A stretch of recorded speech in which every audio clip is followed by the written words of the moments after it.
Good morning, ladies and gentlemen. Today we have a special broadcast of Mekan ve İnsan. For the first time, I will conduct the program in English, and the program will be scheduled on a free time slot. After the Feast of the Sacrifice holiday, I will be continuing the programs as usual on Mondays at 18 o'clock. Today, I am hosting Mieke, the Managing Director of Trans Europe Halles, which is a network of cultural centers initiated by citizens and artists. Let me introduce you first, Mieke, and then we will continue with our conversation. Mieke has studied cultural anthropology at Leiden University and holds a master's degree from Johannes Gutenberg University Mainz on physical anthropology, ethnology, and musical sciences. And she holds another master's degree from the University of Antwerp on arts management. She is the managing director, as I told you, of Trans Europe Halles in the last 3 years. And before that, she was the project manager and owner of Lichte Kavallerie, where she was concentrating on creation, management, and coordination on tangible and intangible heritage, as well as arts and culture, of course. So Mieke, welcome again. Thanks for the opportunity that we can reach your work, your cause to the audience of Medyascope. The honor is mine, Melis. I'm very happy to be here. Thank you for inviting me. So you are, as an initiative, one of the oldest and most dynamic cultural networks in Europe, and you are based in Sweden, and you have 127 members in 36 countries across Europe. Yes, that's correct. Yes. On your website, I have written read your website. You say that you have three founding pillars: people, arts, and buildings. And you're repurposing abandoned buildings for arts, culture, and activism. So what is the good in that? Can you tell us, please, what you do? Is your question related to what the network does, or what is good if a place gets repurposed? Yes. What place gets repurposed? Yes, of course. First of all, cities and the external zones of cities, they have a lot of industrial heritage, which is empty and abandoned because of modern techniques. People tend to build new buildings and start businesses somewhere else. So the question is, what do you do with those empty buildings in cities? Often they are left to decay and they become an ugly spot in a city. But when you give them to artists or to civil society, they can turn it into a reviving of a whole area, of a whole community, or of a whole neighborhood in a city. And I think it's good because, first of all, you let the heritage be, you let the memories of the people that used to work in that building, that came there, that did shopping there, or the grandfather worked there, you let that be, and you let that in you. You don't destroy and you don't make a new building, but you get a new vibe in that community. Because creative, and they have a lot of ideas, they have a lot of energy to start up new things, to bring people together. So when that happens in a city, the whole area of that the surrounding area, that it is changed in a positive way. So I think it's good. So often a neighborhood gets more clean when there are cultural activities starting. It is less dangerous. We often see where our members are working that first it used to be a place where there was drug dealing, drug using, prostitution, dirty spaces. But when they come and start to work there and bring people, the environment gets safer and cleaner. And that is a nice thing, I believe, that happens in cities. You as an initiative, Trans Europe Halles was born in March 1983, and yes, since then you are evolving as an initiative. I actually believe that the audience of Medyascope would like to hear about your development history, who you are, who the people are who are working with you, who funds you, how is your governance, and how do you interact and keep your work going in your member countries? Yes. So it all started with 7 centers at the early 1980s. And those 7 centers were located in different countries. And you have to imagine a time before internet. And it was still a time where the fax machine was already a hip thing.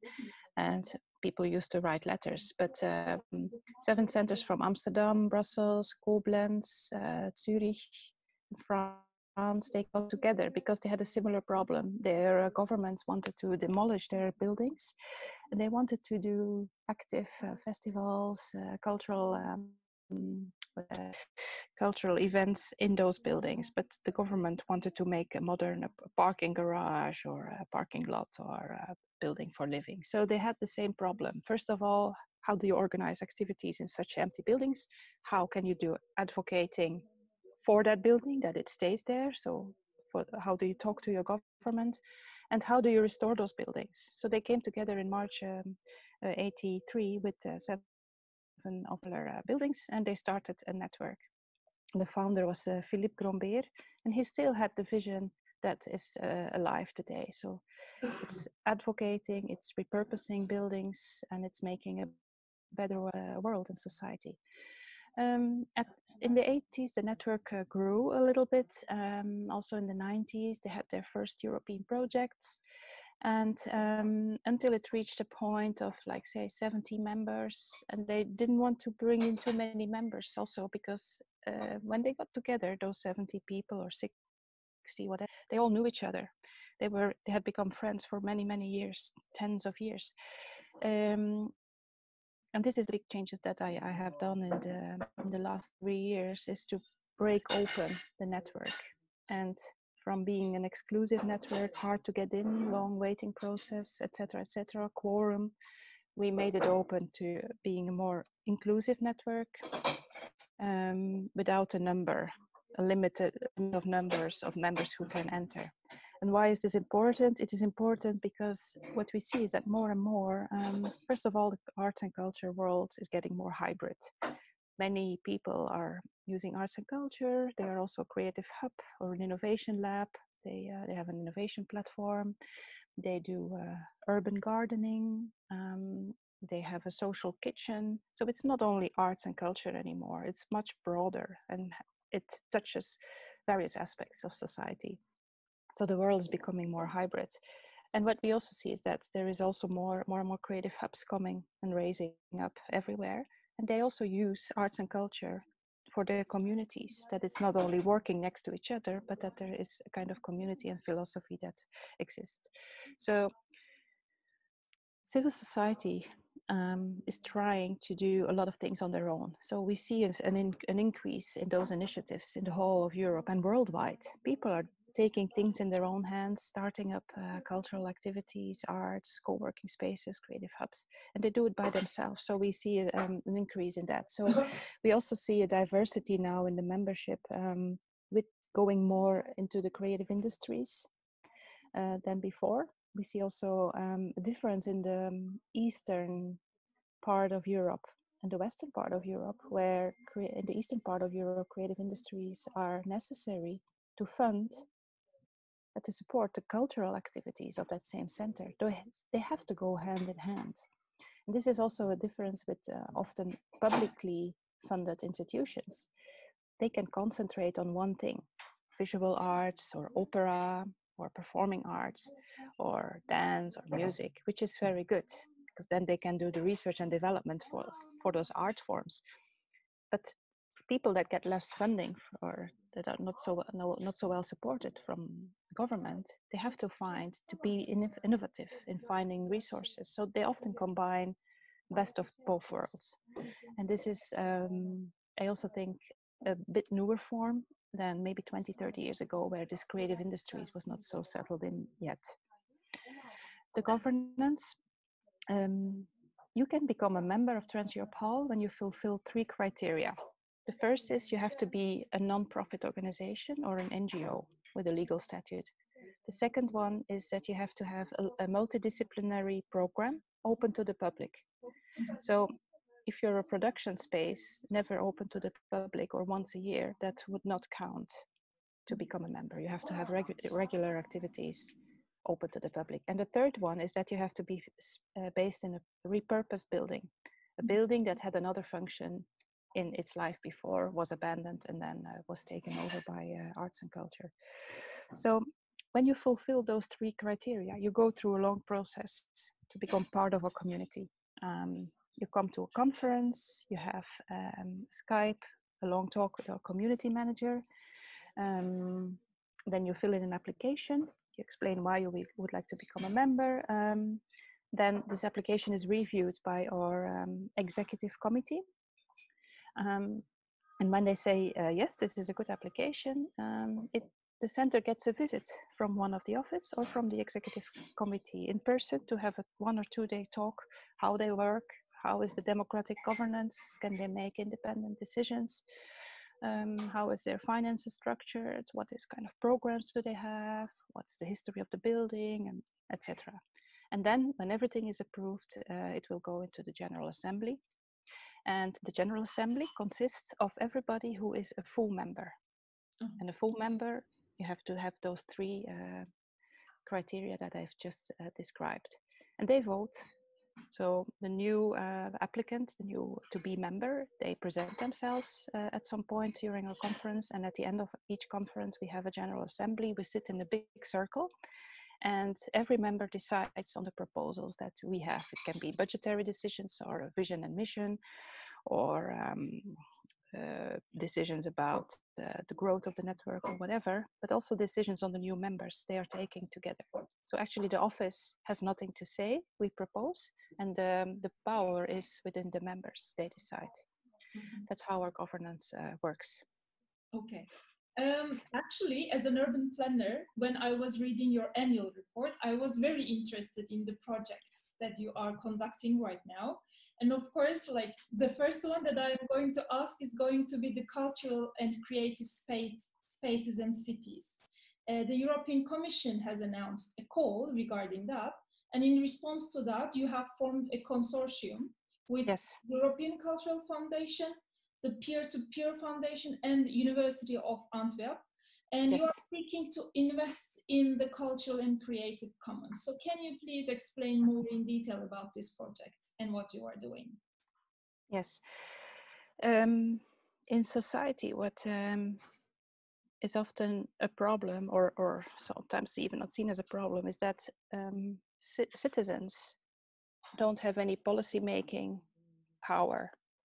There is a big gap in between what civil society does and what the policymakers decide. And in this gap, we try to bridge this, and we are looking, can the commons, the terrain that is for everybody, like arts and culture, can it play a role into bridging the gap between what civil society does and policymakers?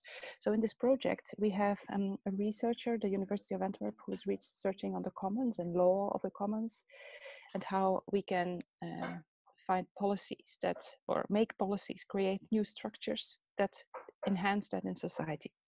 Excuse me. The project consists of 7 urban labs that during 2.5 years, they try to find out how they can reach common decision making on culture, on arts and culture and creative spaces. And those 7 labs, they are helped with the Peer-to-Peer Foundation and Time Lab, and they are getting support in methodologies and tools with workshops and traineeships to learn how to make common decision making. The European Culture Foundation has done a research mapping of what kind of policies there exist on local, regional, national level to extract information also that we can use also for advancing European policies on culture and arts. So one of the things we are now trying to see is if we can prototype a House of Commons in Europe, that civil society can speak with European policymakers through a kind of system with a certain methodology, etc., to make their voices heard. And we call it the House of Commons. So, but we don't have yet an idea how this would look like. Because often people, as you know, people feel powerless when they can't, when they are not heard. or when they are not being taken seriously. I'm not saying that all politicians do this, but often people have this feeling. So how can we prototype a House of Commons in Europe through arts and culture and through this experimentation? The end of the project will be in February 21. And we are now in the middle of, we have done a hackathon on co-creating policies. It was online due to the COVID situation. It was at the end of June, and we had actually 14 teams to work during 2 days, and then they had a talk with the European Commission about it. And all the results are on our website of the CCSC project. And now we want to see how we can take those 14 results of those hackathon further into a next stage and prototype better. You have another project called Developing Inclusive and Sustainable Creative Economies, Yes. and which is set to improve and enhance the growth, inclusivity, and sustainability of the CCIs in the EU. So could you also inform us about this project? Yes, this is, I will do my best because it's a very complicated project. It's a research project. It's under the name of Horizon 2020.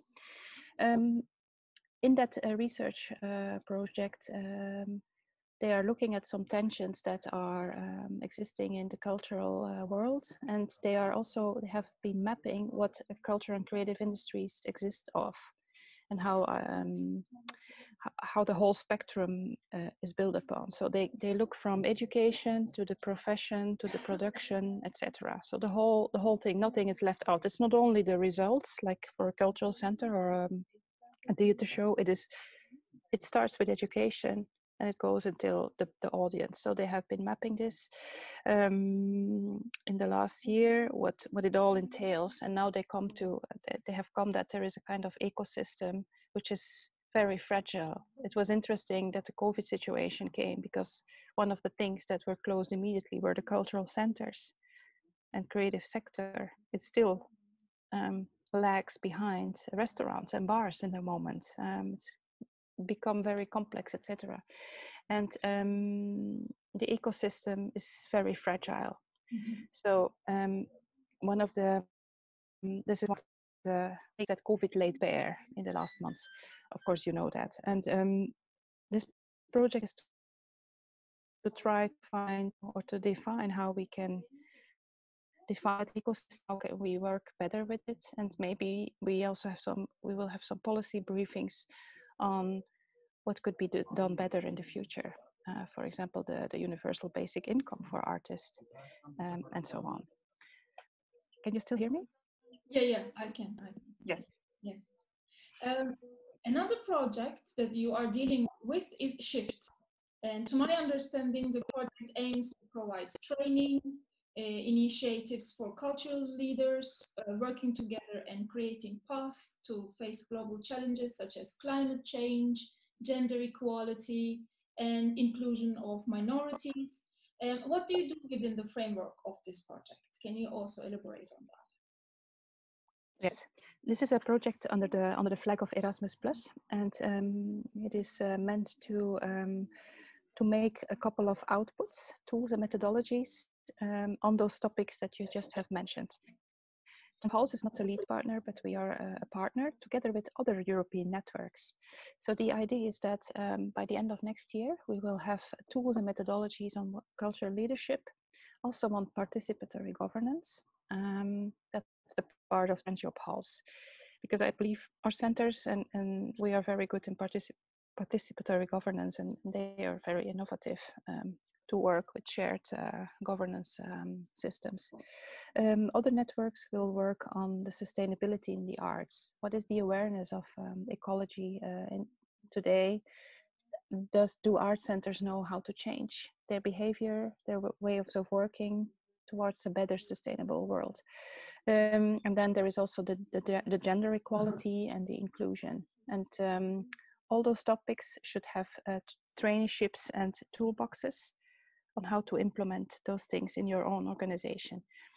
We do this from a network perspective, I mean, it's all networks working on that. It's not one cultural organization, but through our networks, we will be able to disseminate all those toolboxes to all our members. And that must be, I haven't counted, but it's over thousands, because we work with big networks in this project. So all the individual members of all those networks, they will get a toolbox on equality, on gender equality, on inclusion, sustainability, leadership, and participatory governance at the end of this project in 2021. So, which is very good.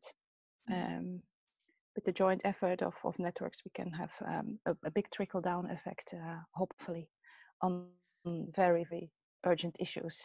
Yeah. An additional project is Factories of Imagination, where you are investing in cultural change makers and try to address the fact that in European countries, many non-governmental cultural centers are under-resourced and lack the means for the professional development of their staff. What are your objectives with this project? What are you doing, or what are you going to do? Yes, this project is actually helping the core of our network. It's to connect and support our members better. And by connecting them in Factories of Imagination, of course, we organize our conferences. We host 2 conferences per year. Normally, our next conference should be in November in Cyprus. And I say normally because that is all dependent how the COVID situation evolves. And I hope we will have many centers, by the way, from Turkey and Lebanon, etc., Israel, Palestine. That would be very, very great. It's also not that far for people from this region. So we connect them, we bring them together, but the main focus of Factorization is capacity building. It is to offer education, to offer help on leadership issues, on organizational development, on business model innovation. We offer staff exchange capacity, study visits opportunity to take part in, so our members can follow a couple of courses through what we offer. And then this should make them more resilient in their daily basis, because as you say, they are very vulnerable, they are understaffed often, underfunded, etc. So it is, when you work in a cultural center, you are challenged, you are being challenged on many levels. You work hard, you have a drive, you get a lot of disappointment because you don't find the money, it's hard to get funding, etc., etc. So we hope to give those members a bit of another perspective and help them for their own personal and organizational growth. And one final question for this program. So you are right now in Turkey, and yes. last week you were in Istanbul, if I'm not mistaken. So do you have yes. any members from Turkey? No, not yet. But we have. I met several people in Istanbul. One was a small center in Karaköy that's doing great work. It's called Passage. And I also wanted to visit Santanak, but they were not there. And I also visit Atelier in Beaumonte. It's a creative space, but we often work with them together. But we don't have members in Turkey, and I hope this will change. We do have a collaboration with the Hrant Dink Foundation. They were to send us a fellow as from September, but in the moment, we don't know if this fellow will be able to come or not to us, to visit us. Yes, there are more centers that I could pay a visit, but my time is short in Turkey, unfortunately, and also there is some holidays and rests. But actually, as you have told us in the beginning of the program, to become a member, you don't have to visit them. Actually, they can apply themselves as well if they fulfill the criteria that you have counted already, right? Yes, they can apply themselves, but the first thing we ask them to do is to come to a conference, to feel the vibe, to see their peers in other countries, to feel if they fit in well, if they want to join this community. That we are a bit careful with that, in the sense that we just don't want membership with a push of the button, but it's a real community. And often many projects arrive and happen between the members if they're actively involved. So we like to foster that. So the first thing they need to do is to come to a conference and see if it's a good fit and if they like it. So the next one is in Cyprus, not too far. Yeah.